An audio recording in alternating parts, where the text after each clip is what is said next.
The EDP 445 documentary exposed everything.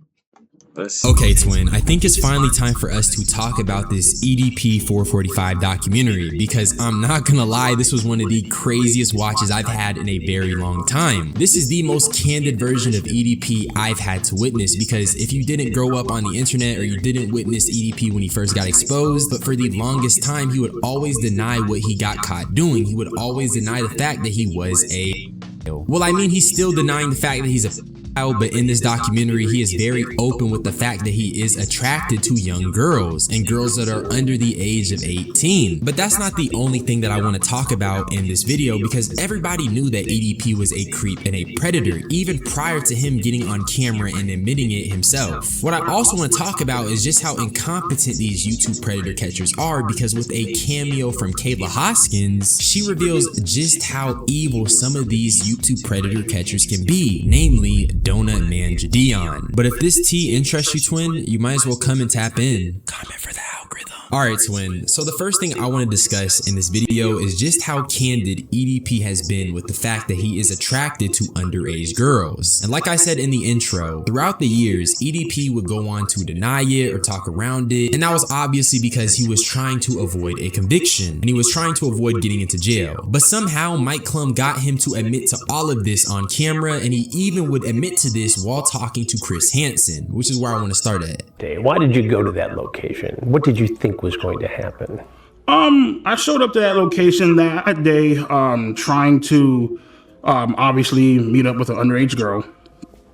You know what I mean? And I guess you can say trying to have, I don't know, I mean, whatever. You trying to have sex with a 13-year-old girl? From 13? Yo, there's really people out here moving like this. Nasty. And I just want to start by saying I really recommend that you guys watch this documentary for yourself on your own time, because when I first seen this, my mouth was just wide open. Even in the trailer, I was just really surprised to see that EDP was talking about all of this so casually. Throughout the documentary, EDP just has this very nonchalant attitude towards the fact that he was trying to victimize a child. And keep in mind, bro, part of the reason why he's free is because Alex Rosen botched his catch. So when you hear about all the horrific crimes that he's committed, when you hear about all the things that EDP himself is admitting to, keep Alex Rosen in your mind, because this guy wants to go on social media and moral grandstand people because he is protecting the kids. Yes, he does good work now, but this is one of the most monumental failures in his career. And in my personal opinion, it is a blight on the careers and the credibility of YouTube predator catchers. People have a tendency of doing this, I feel like, because they enjoy the innocence and having control of somebody, you know? Sounds like that's what you wanted to do. Right. Nobody your age you could have hung out with. No. No women your age you could date. You had to pick on a 13-year-old girl. Pretty much, yeah. Despite this stuff being very, very nasty, it is very interesting to hear how EDP's mind works, because he is saying that it's about control and dominance. And in this documentary, EDP talks a lot about how he wants to basically take a girl's innocence away. He wants to sleep their innocence away, but replace the word sleep with the F word. But I think it's just very telling and very revealing about the headspace EDP was in when he first got exposed for meeting up, or at least attempting to meet up with that girl, Sophia. EDP probably felt like he lacked a lot of control in his life, and to circumvent this, he sought out a child, someone who he could control, someone who he could dominate, and that's what led him ultimately to being caught in a sting operation. You're so hot and cute and even had me off. Were you masturbating when you were talking to her? Mm-hmm. You sent her pictures? Yo, he is verbally admitting to that, bro. Yo, how is he out here, bro? Why is he not in jail? Yeah. You sent her pictures of your... Yeah. It's wrong. Right, I know. It's illegal. Had Alex Rosen not botched this, you might be in prison right now. Thank God he didn't. Well, you could look at it two ways. Maybe prison is where you belong because of this. Yes.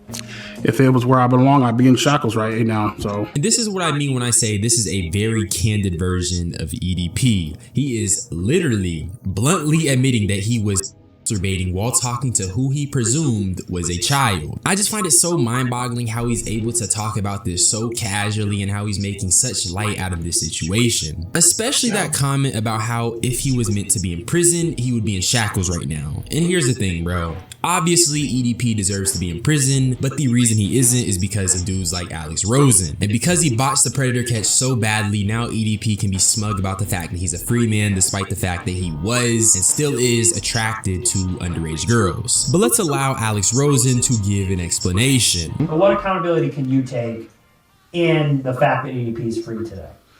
Well, yeah, I mean, I myself could have done a better job of saying, you know, instead of trying to just like, you know, stand my ground, be bullish, standoffish, infinitely more stuff that I could have done to try to make him, you know, to at least put in more effort into hoping that he gets arrested.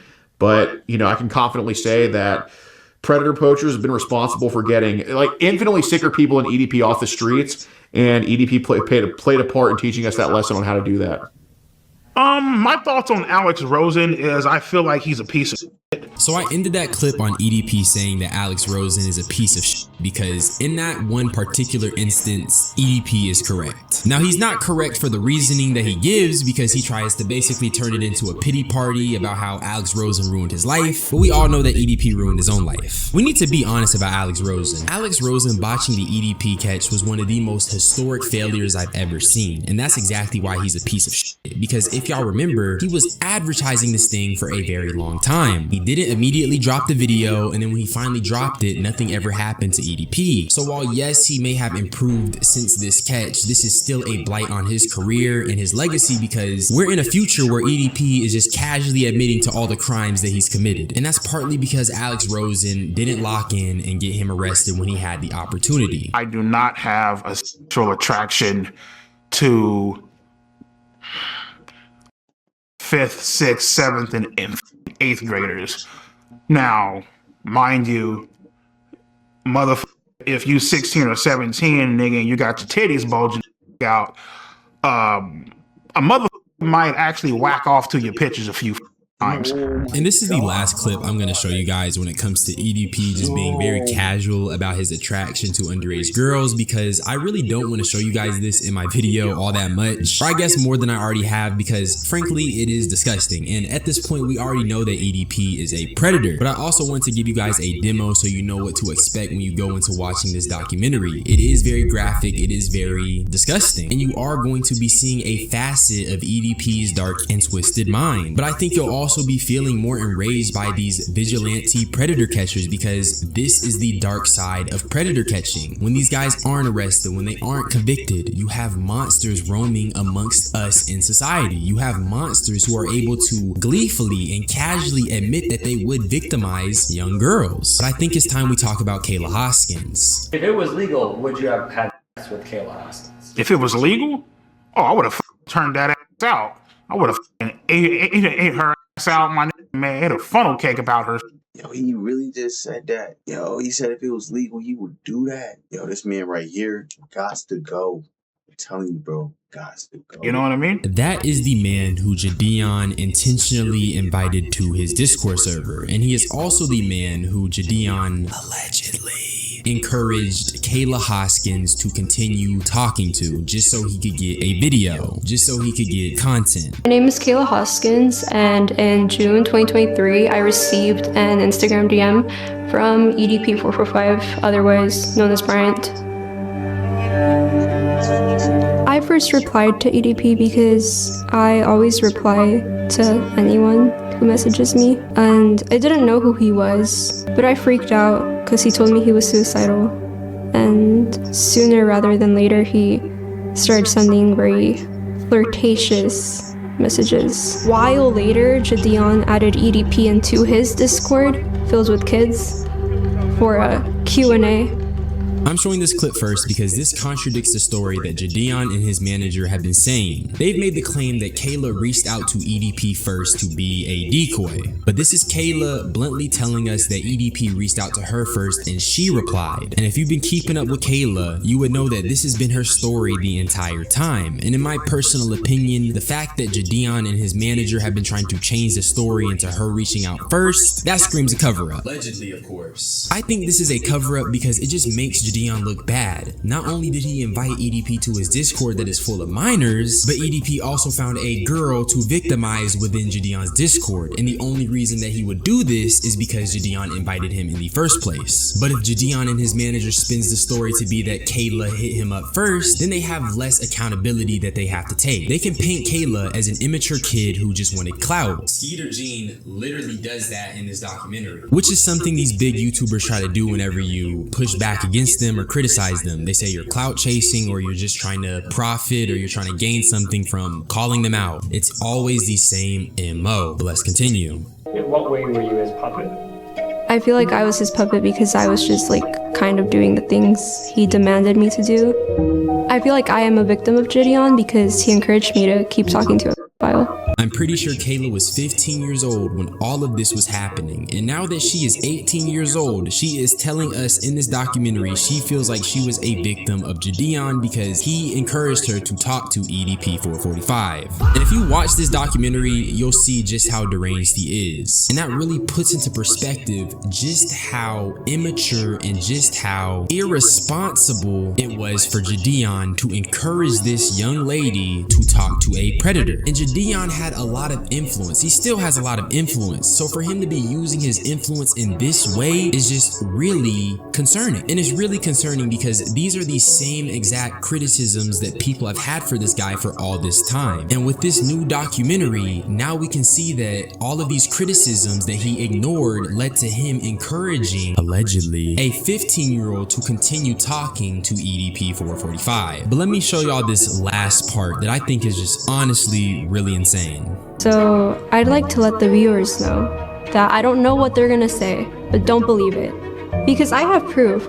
I'm just too scared to show the proof because Jadeon has a big audience and I don't want them to attack me. Now, before I finish this clip up, I actually had to step in and give my 2 cents here because I can tell you guys firsthand, this is exactly what Jadeon's audience will do. All of you guys, as my subscribers, know that when I critique Jadeon, immediately I was called a predator by his fans, and Jadeon weaponized his fan base to silence me. And I also want to say that in a now deleted stream by Jadeon, he reacted to the video that Kayla Hoskins made on him, and he did this on stream. And after reacting to this video on stream, his fans went to harass her in the comment section. And right now on screen, I have a little screenshot as proof, but I really implore you to just go to her video yourself, find the comments from 1 month ago, and you can see how they're all calling her a liar. And the reason they're calling her a liar is because Jadeon brought them to the video after he reacted to it on stream. And so I'm just gonna ask you as the audience a question. Do you genuinely believe that Kayla Hoskins would lie on Jadeon? Do you think that she would go? She has no reason to lie. I'm gonna be honest. I think she has all the facts. I think everything she said is true. It's just he has a bigger platform. Out of her way to tell a tall tale, all that she would be met with is harassment from his childlike audience. And the reason I'm asking this is because in this next part of the clip, you're gonna see Skeeter Jean talk about how I think she was just trying to get a little bit of clout or whatever he's gonna say. But let's just get there. Maybe she's sort of using the whole situation as leverage to boost her music career and such. So, you know, again, while she's a victim, I think she's kind of using the whole situation as leverage to gain followers a little bit. Before I talk about her laundry list of claims, let's just get something out the way. This goon Skeeter Jean is talking about her using this for her music career and her using this to leverage followers or whatever. But here's the thing. I didn't even know that Kayla was making music prior to Skeeter Jean saying this. And here's another thing. There is no benefit to critiquing or calling out predator catchers on YouTube because all you will be met with is predator allegations. The only reason you will be calling these guys out is if you have a good enough reason. When I was was beefing with Jadeon before the internet turned on him, I was met with being called a predator. When I initially critiqued Jadeon when I was 17 and still a minor, I was getting harassed. I didn't even gain anything other than like a couple $100s from the hour-long response video I made. So I say it to say, long term, I really didn't benefit from beefing with Jadeon when I was 17. And the second time, even though I got a lot of eyes on my videos, I was just being called a predator, and I was being called a lot of names, and I was being harassed up until the internet turned on him. The benefits do not outweigh the cons of critiquing a YouTube vigilante predator catcher. Prior to the internet turning on Jadeon, if you critique this guy, he would go on stream, highlight your channel, and then galvanize his audience to harass you into oblivion. What do you gain as a smaller creator going up against that? Once again, just using myself as an example, before the internet turned on Jadeon, yes, I was getting some views, but most of those people were hating on me. And at the end of the day, we are human. Having an armada of children calling you a predator does not feel nice. And in Kayla's case, she did not benefit from that long term. The video only has 10,000 views as of me recording this, and part of that reason is because Jadeon showcased her video to his audience in order to weaponize them. The reason I feel so strongly about this is because big creators always weaponize the clout chasing card as a shield against any and all criticism, and I'm just really tired of hearing it because it's so disingenuous. They never engage with the contents of what you're saying, they just blindly label you as a clout chaser, and Jadeon tried to do this to me when we were beefing. So in a way, I do feel like a kindred spirit to Kayla because he did the same exact thing to her. He showed her video on his stream, galvanized his fans, and then had them harass her into oblivion. That guy is evil, no cap. And as for some of these claims, Jadeon is a scam artist, factual. Jadeon is being controlled by the Illuminati, potentially. Jadeon is friends with multiple. That one, I don't know about. If y'all know about that, let me know. But that is a pretty big claim to be made by Kayla. But who knows, maybe in the future, I'll have some information on that. Stay tuned. But let's watch this final part that I want to show you. And it's Kayla basically addressing the whole opportunist narrative. Personally, am I an opportunist? Yes, I am. But I don't think there's anything wrong with that, as long as you're not harming anybody. And I don't think I was harming anybody. And especially when you're my age, if you're 16, people are going to think that you're young and dumb. So you kind of have to be an opportunist. You have to make your own opportunities. You cannot be waiting for them.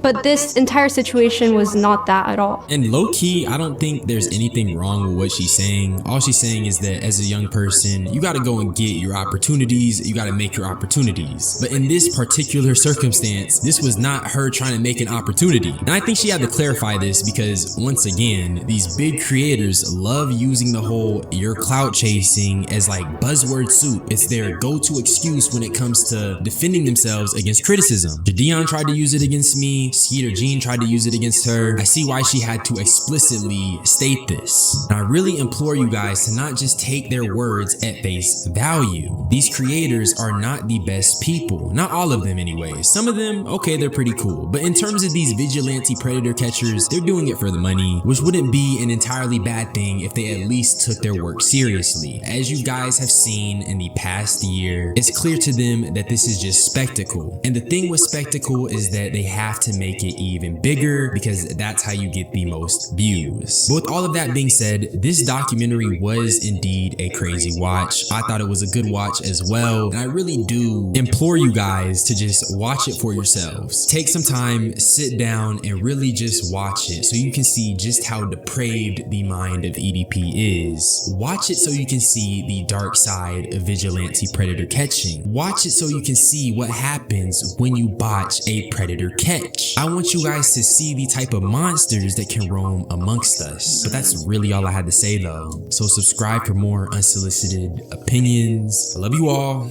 Y'all niggas be blessed. I'm gonna get up out of here. Bye bye.